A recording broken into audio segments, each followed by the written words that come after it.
24তম ক্লাসে আপনাদের স্বাগতম। আজকে আমরা ব্লেন্ড টুলের বাকি পার্টে কিছু ডিজাইন তৈরি করে দেখব। তো আমরা শুরু করি।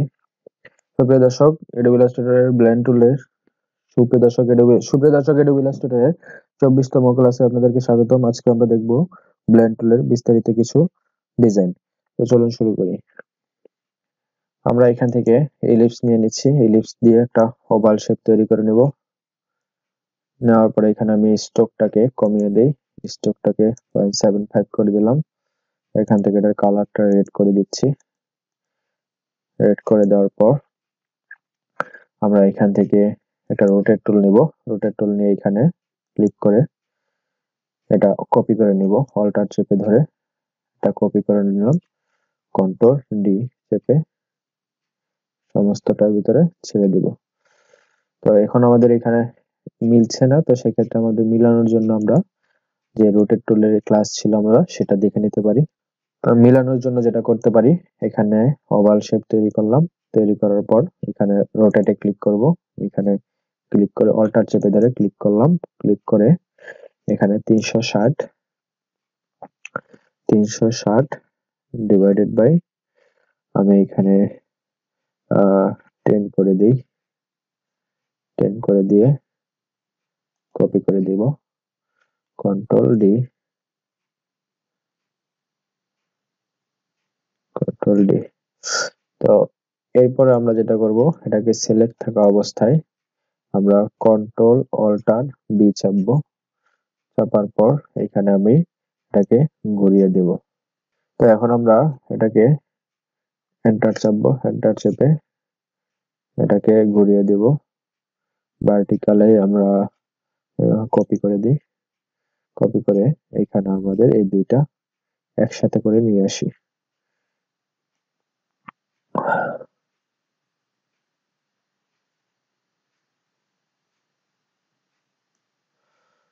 এটাকে এখন কপি করব। এটাকে এখন অল্টার চেপে ধরে ঘুরিয়ে দেব। ঘুরিয়ে দিয়ে এটাকে ছোট করে দিব। শিফট অল্টার চেপে এটাকে ছোট করে দিলাম। দেওয়ার পরে আমরা এখানে সবগুলোকে একসাথে সিলেক্ট করব। সিলেক্ট করে আমাদের অবজেক্টে যাব। অবজেক্টে যাওয়ার পর ব্লেন্ডে যাব। ব্লেন্ডে যে মেকে ক্লিক করার পরে আমরা এখানে আমাদের যে ব্লেন্ডিং অপশনটা আছে সেটাতে আমরা ক্লিক করে দেব। ব্লেন্ডিং অপশনে স্পেসিফাইড স্টেপে এখানে আমরা কিবোর্ডের আপ এরো কি চেপে বাড়িয়ে দেব। তো আমরা দেখতে পাচ্ছি আমাদের একটা সুন্দর ডিজাইন হয়ে গেছে। তো এইভাবে আমরা কি আমাদের বিভিন্ন রকমের ডিজাইন তৈরি করতে পারি। আপ এরো কি চেপে আমরা আরো ঘনত্বটা বাড়িয়ে দিলাম, ওকে করে দিব। তো এখন আমরা এখানে দেখতে পাচ্ছি আমাদের সুন্দর একটা ডিজাইন তৈরি হয়ে গেছে। এভাবে আমরা আরেকটা শেপ দিয়ে ডিজাইন তৈরি করব। ধরুন আমি পেন্সিল টুল দিয়ে একটা ডিজাইন করে নিচ্ছি। তারপরে এখানে আরেকটা এঁকে নিব।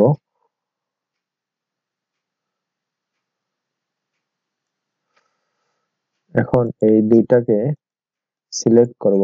সিলেক্ট করে আমরা ব্লেন্ড অপশনে ক্লিক করব। এখান থেকে স্পেসিফাইড স্টেপস দিয়ে দেব। এখানে 60 করে দিলাম।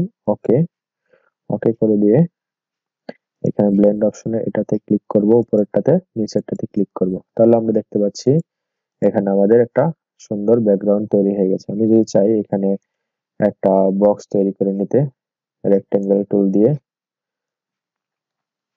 একটা রেক্টেঙ্গেল টুল নেব। টুল নিয়ে এখান দিয়ে ব্যাকগ্রাউন্ডে দিয়ে দেব। এই কালারটা আমি চেঞ্জ করে দিই। এটা ব্যাকগ্রাউন্ডে দিয়ে দিই। এটা সিলেক্ট থাকা অবস্থায় মাউসের রাইট বাটন চেপে অ্যারেঞ্জ সেন্ড টু ব্যাক। তাহলে আমাদের একটা ডিজাইন দেখতে পাচ্ছি। এটা যখন ব্যাকগ্রাউন্ডে থাকবে আমরা বুঝতেই পারতেছি কত সুন্দর লাগতেছে ডিজাইনটা। তো এখন আমি যদি ব্যাকগ্রাউন্ডের কালারটা চেঞ্জ করে দিই, অন্য একটা কালার দিয়ে দিই, তাহলে আমরা দেখতে পাচ্ছি আমাদের ডিজাইনটাকে কত সুন্দর দেখাচ্ছে। তো আমাদের এটা ইয়েলোর উপরে সুন্দর লাগতেছে। চাইলে আমি এটার কালারটাও চেঞ্জ করে দিতে পারবো। তো আমি কালার চেঞ্জ না করে এটা কাজ করতে চাচ্ছি। তো এভাবে আমরা আমাদের যদি অ্যাঙ্কর পয়েন্টটাকে ধরে আমরা এটা সেগুলোকে চেঞ্জ করে দিতে চাই, যেমন জেড। এখন আমি এই অ্যাঙ্কর পয়েন্ট ধরবো, ধরে এটাকে টান দেব, তাহলে আমাদের অ্যাঙ্কর পয়েন্ট অনুযায়ী এটা চেঞ্জ হয়ে যাবে। এটাকে কন্ট্রোল 2 দিয়ে লক করে দেব। লক করে দিয়ে এটাতে ডাবল ক্লিক করব, তাহলে আমাদের এটার শেপটা চেঞ্জ হবে। আমি যদি এটাতে ক্লিক করে ডাবল ক্লিক করে এভাবে টান দিই, আমাদের শেপ চেঞ্জ হবে। এভাবে আমরা চেঞ্জ করতে পারবো, যেভাবে ইচ্ছা আমরা আমাদের শেপটাকে চেঞ্জ করে দিতে পারবো। আমি যাচ্ছি এটা নিচে চলে আসুক, তাহলে নিচে আসবে, সুন্দর করে চলে আসবে। তো আমরা এইভাবে ব্যাকগ্রাউন্ড গুলো বিভিন্ন ভাবে ইউজ করে বিভিন্ন ফ্লাইওভারে আপনারা এই ধরনের ডিজাইন তৈরি করতে পারেন। তো আজকে আমাদের এই দ্বিতীয় ক্লাসটি এই পর্যন্তই। ধন্যবাদ।